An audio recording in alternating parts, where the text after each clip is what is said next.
You already know you should go to the gym. You already know you should stop scrolling at midnight.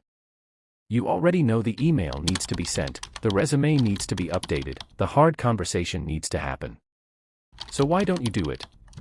If knowledge was the answer, you'd already be the person you want to be. You're not lazy. You're not broken. You're running on a system that was never designed to listen to logic in the first place. And once you understand that system, everything changes. Here's the strange part. This isn't a motivation problem. Motivation comes and goes for everyone. That's normal. The real confusion is this: even on the days you do feel motivated, even when you do know exactly what to do, something still stops you. You sit down to start. And somehow, 20 minutes later, you're doing anything except the thing you planned to do. It feels like a willpower failure. It's not. It's something happening far below the part of your brain that makes decisions.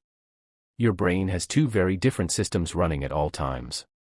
One is your rational mind, the part that plans, sets goals, and knows what's good for you long term.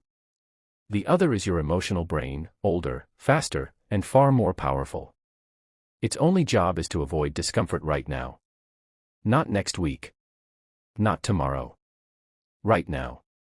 Here's the twist: when these two systems disagree, the emotional brain almost always wins.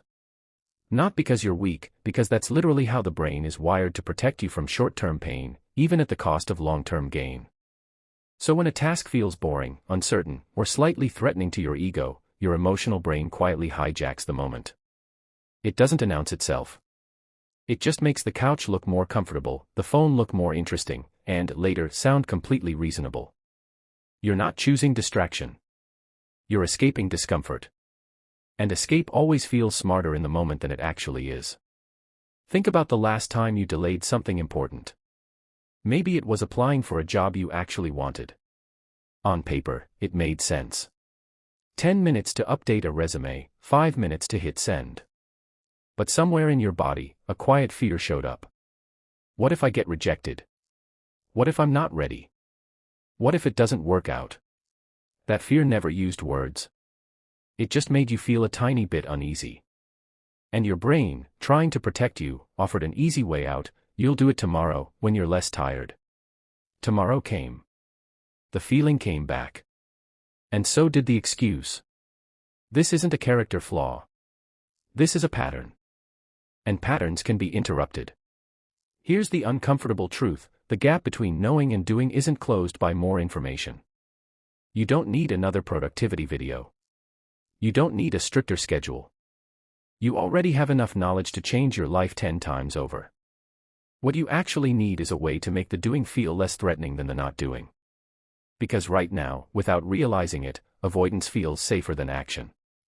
And your brain will always choose the path that feels safest, even when it isn't. Here is the shift that changes everything. You don't fight procrastination with discipline. You fight it by shrinking the emotional threat of starting. Action creates motivation. Motivation rarely creates action. Most people wait to feel ready before they start. But readiness is a feeling your emotional brain controls, and it almost never volunteers it. The only way to earn that feeling is to start before you feel it. So here's how you actually apply this. First, shrink the task. Don't aim to write the report. Aim to open the document and write one sentence. Your emotional brain resists big, vague tasks, but it rarely resists something that's small. Second, name the fear.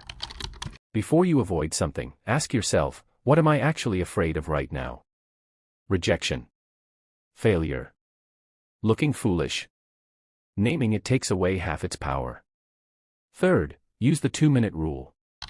Commit to just 2 minutes of the task.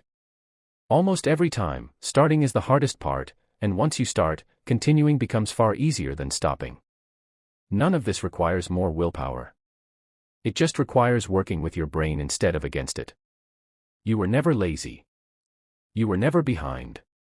You were simply listening to a part of your brain that was trying to protect you from discomfort, even when that protection was quietly costing you your future. Now you know the pattern. And a pattern you understand is a pattern you can finally break. But here's the question that comes right after this one. If your emotional brain controls your actions more than logic does, why do some people seem to have iron discipline, even when they don't feel motivated at all? That answer isn't about willpower either.